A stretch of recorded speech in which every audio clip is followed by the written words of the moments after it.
And Josh Allen had a much better game against Vegas this week than he did last week. mm-hmm. I think last week was just a fluke. I mean, it was raining. It was all that fun shit, you know. Yeah, and it's the first game, first I game won't of the make season. excuses for Josh Allen. He's elite. He needs to play that way every game. He's not allowed to have bad games. Oh my fucking God. Like Patrick Mahomes and He's not elite. He's a good quarterback though. He's a really good quarterback. I'd say Dak is elite. Bro. Come on now, Grimy. No, Dak is elite. You know how many fucking turnovers Josh Allen he's got like 80 turnovers already in the fucking season, bro. How many does Dak have? The winning records that Dak has. Like, come on, bro. Come on. Well, he has zero picks. He only has 2 touchdowns. He had a 72 QBR against the Giants with 54% If we had a mediocre defense, percentage. You know damn well Dak Prescott would be throwing for 500 yards, 6 touchdowns, with also a touchdown run in. Like, come on now. You know. I mean, he only had 255 yards and 2 touchdowns last week, so yeah. for having a defense that's just doing most of the damn work. No. Willingly, not because they have to. They do this shit for fun.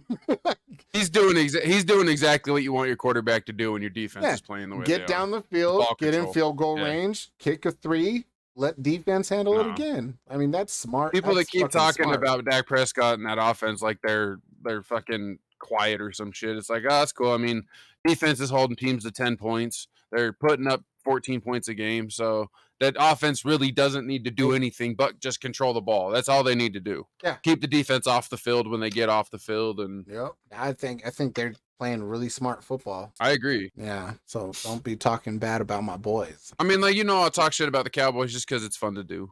I enjoy it. It's fun. It gets the views going. Right. Exactly. No, but no, I at the same time, I'm not a fucking idiot that's going to sit here and say that the Dallas Cowboys offense needs to score 40 points a game, because they don't. It's glaringly obvious that we're watching the best defense in football right now in Dallas. Eventually, they're going to find weaknesses in that defense. It happens to the best of them. Just like, I mean, it sucks to say it's stupid. I hate it, fucking every second of it. But the Broncos found a way to fucking beat them in that one game, because Dallas was like, they always seem to lose their first game and then just start winning like ridiculously. But yeah, when fucking the Dallas Cowboys were practically undefeated, and then the fucking Broncos was like, Broncos weren't shit, but they still came out with a fucking win and dominated the fuck out of the Cowboys, made them look stupid. And that was super embarrassing. Denver does have a 7-game win streak against Dallas. That's what I'm saying. Which I didn't know. You didn't know that bullshit. You knew about it. I did know that the last time. I knew that the last time Dallas beat Denver was in 1995.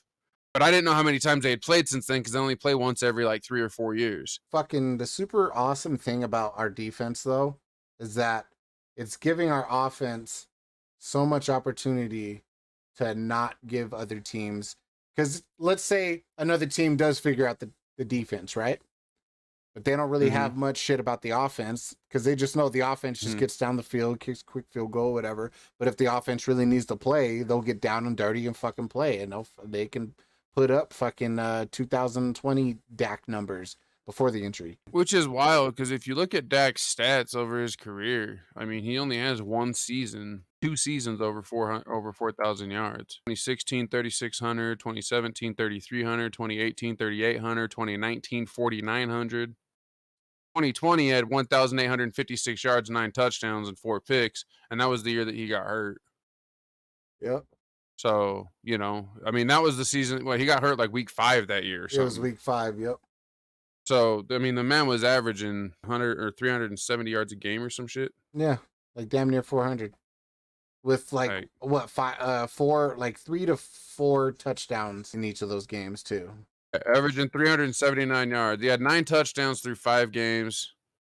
Let's see when he did get hurt. Yeah, it was October of 2020. So they were a month into the season. So I think they were it was October 11. So they may have been 5 games in, or they were playing their 5th game when he got hurt. So he was averaging like 2 touchdowns a game and 379 yards a game. I mean, 2020, he had 1,800 yards, came back in 21, threw for just under 4,500 yards. Last season, though, he didn't play very well.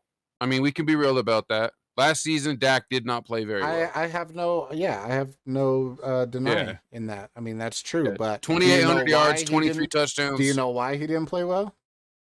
No. You really don't? Did you just forget the fucking thumb injury? Yeah.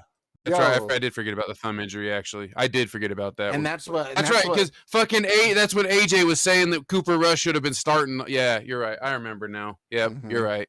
Yeah. I remember now. Yep. It all came flooding back. Injury. And even when he was good to play, like, that's why he was throwing all those fucking picks. Because he's, like, trying to get used to his thumb mid-season. You know what I'm saying? After he's used to it. He's having to hold the ball different. And, Yeah, so I knew, like, as soon as he started throwing interception after interception, I'm like, it's that fucking thumb.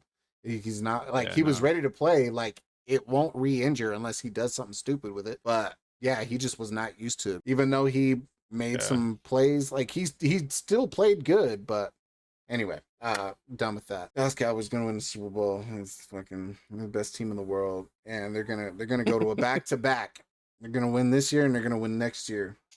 And they're going to lose the third year, but then they're going to come back just like they did in the 90s. It's just and then we're going to be in another 23-year drought. Simple as that.